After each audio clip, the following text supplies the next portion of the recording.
Hello guys, आपका स्वागत है आपके ही चैनल कॉन्सेप्ट क्रैकर पे, जिसमें हम पढ़ाते हैं फिजिक्स। बहुत सारे कॉन्सेप्ट पढ़ाते हैं। आज पढ़ाएंगे फिजिक्स का पहला चैप्टर, जिसका नाम है प्रकाश का परावर्तन एवं अपवर्तन। इसमें क्या पढ़ेंगे? आज हम पढ़ेंगे दर्पण और दर्पण के प्रकार। आप सोचोगे इतने छोटे दो टॉपिक ही? नहीं, ये दो टॉपिक है, पर इनके अंदर बहुत कुछ है। ये वीडियो बहुत लंबी हो सकती है। देखो, सबसे पहले बात करते हैं दर्पण। दर्पण क्या होता है? किसी को पता है दर्पण? एनीवन? किसी को पता है दर्पण क्या होता है? जिसको भी पता है वो अपनी परिभाषा कमेंट में लिखे अपने हिसाब से। दर्पण क्या होता है? यदि किसी चिकने पारदर्शी, यह एक मिरर है, यह पारदर्शी है, इसके दोनों साइड चिकनी है, ये भी चिकनी है, ये भी चिकनी है। अभी हमने किसी पर पेंट नहीं करा।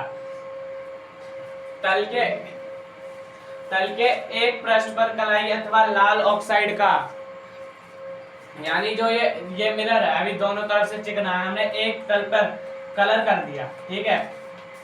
तो अब ये बन गया हमारा शीशा, जिसमें हम अपना सुंदर सा चेहरा देखते हैं। देखते हो ना आप भी अपना सुंदर सा चेहरा?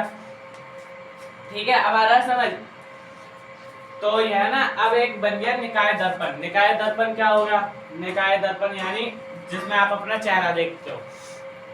अब इस पे आप सूरज की किरणें डालोगे तो वो रिफ्लेक्ट होगी, ऐसे रिफ्लेक्ट होगी ना। पहले अगर जब हम पेंट नहीं करते तो वो पार चली जाती है, ठीक है।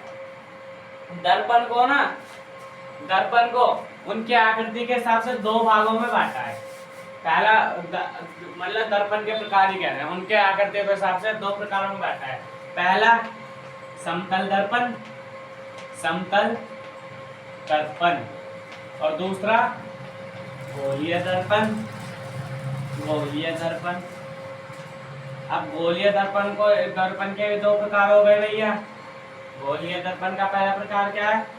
जिसको बोलते हैं हम उत्तल दर्पण, उत्तल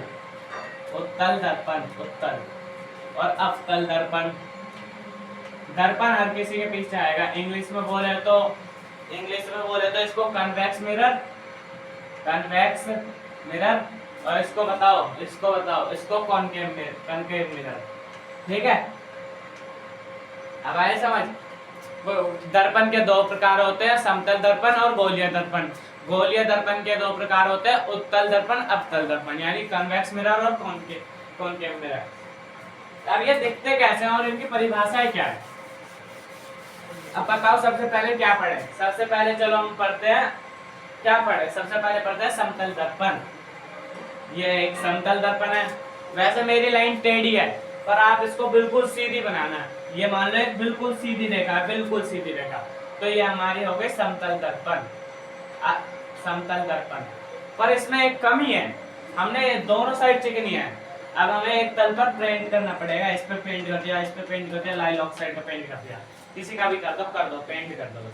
तो अब ये बन गया हमारा समतल मिरर, समतल पृष्ठ नहीं, समतल दर्पण। अब बात कर लेते हैं उत्तल दर्पण की। उत्तल दर्पण कौन सा होता है? उत्तल दर्पण ना ये होता है, उदाहरण ले लो। चलो उदाहरण क्या है? यह एक गोला है, यह एक गोला बना दिया हमने। अरे गोला तो रखा ही है, कुछ भी करने चाहता हूँ कांड हो जाता है। ये गोला बना दिया, ये अंदर से ना खोखला गोला है। जैसे आपने बॉल देखी है, प्लास्टिक की बॉल बाहर से होती है, अंदर से बिल्कुल खोखली होती है। ऐसे ये बाहर से है पर अंदर से खोखला है, ठीक है। अब इसको दो हिस्सों में काट दो, तो ये क्या बन गया? ऐसा और ऐसा, ठीक है।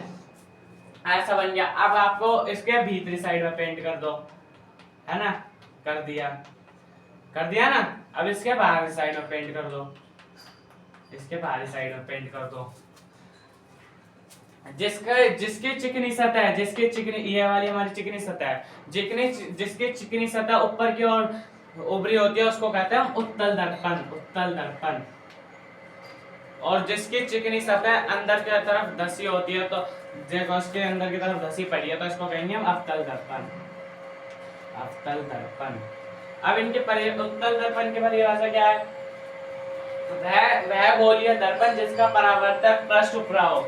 जिसका ये परावर्तक पृष्ठ है, इस पर सूरज की रोशनी करोगे तो रिफ्लेक्ट होगी, पर इस पर डालोगे तो रिफ्लेक्ट नहीं होगी, क्योंकि इसमें कलर, जो इसमें कलर कराना है वो ना प्रकाश को कंज्यूम कर लेगा, अपने अंदर समा लेगा।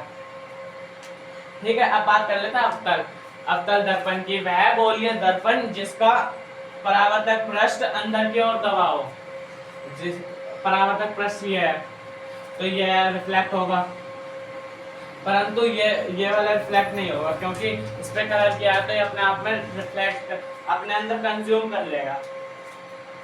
अब हम अगली वीडियो में पढ़ेंगे, बताऊं क्या, अगली वीडियो में पढ़ेंगे गोलीय दर्पण से संबंधित परिभाषाएं। इसकी कितनी परिभाषाएं हैं, जो ये गोलीय दर्पण है ना, ये गोलीय दर्पण, इससे संबंधित ना 8 परिभाषाएं हैं। ठीक है, उसको हम करेंगे अगली वीडियो में।